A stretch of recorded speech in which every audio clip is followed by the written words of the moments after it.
All right, everyone, and welcome to The Explainer. Today, we're tackling a math puzzle that starts off looking super simple, but it quickly spirals into this fascinating debate about infinity itself and, what it even means to get a right answer in math. Okay, let's just dive right in. So we all remember arithmetic sequences from school, right? You start with a number, and you just follow a simple rule to get the next one. In this case, we just keep adding 3. Easy enough. Now, if I asked you to add up the first few numbers here, you could do it, no problem. But what if I asked you to multiply them? 3 times 6 times 9 times 12, all of a sudden that problem is surprisingly, and I mean fundamentally, way harder.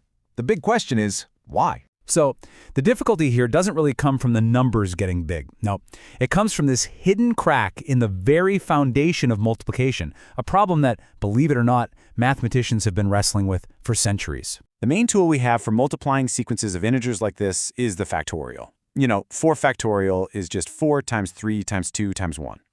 It's clean, it's elegant, but it has one very, very strict rule. It only works for positive whole numbers. And this is the real heart of our puzzle. What is the factorial of a negative number?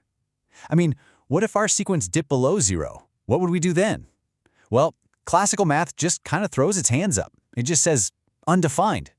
And this is where our journey to fix a broken tool really begins.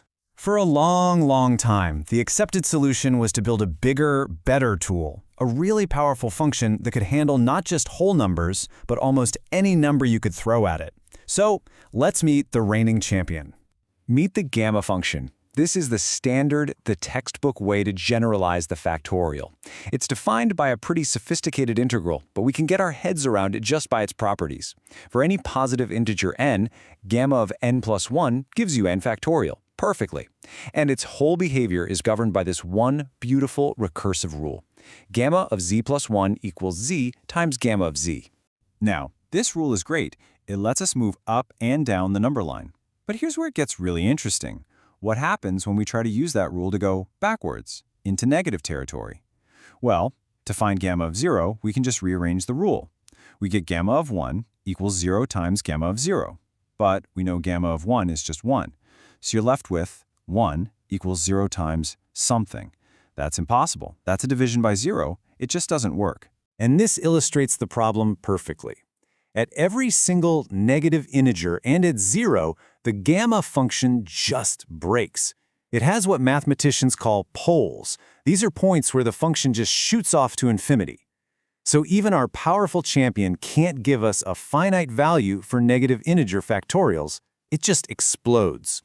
So you might be asking, why do we even use it then? Well, it's because of a really powerful idea called the Bohr-Moeller-up theorem. It basically says that if you want a function that extends the factorial and follows a few elegant, well-behaved mathematical rules, like being smooth and nicely curved, then the gamma function isn't just a good option, it's the only option. Its mathematical beauty makes it totally unique. But what if we don't just accept infinity as the final answer? What if the goal isn't just about mathematical elegance, but about finding a practical solution?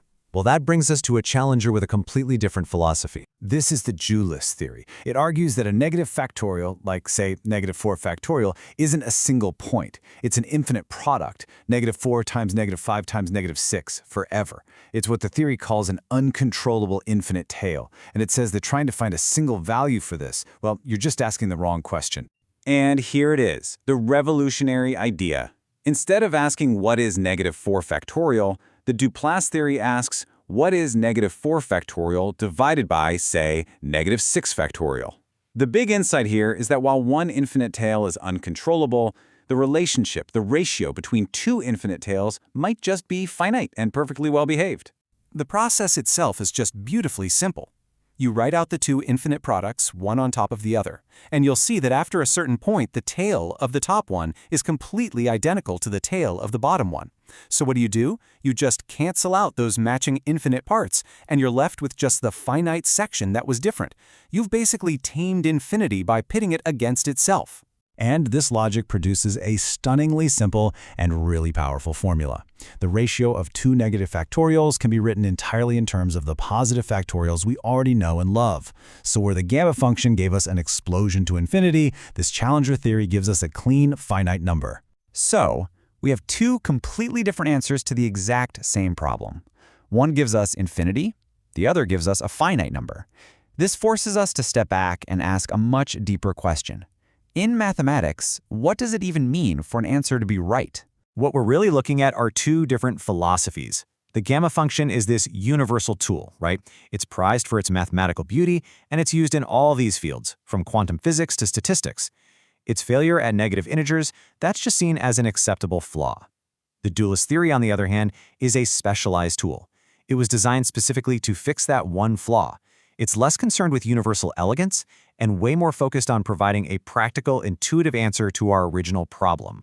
Okay, it's a fascinating theoretical debate for sure, but does this challenger theory, this whole different way of thinking about infinity, does it actually make a difference out here in the real world? The answer is a resounding yes.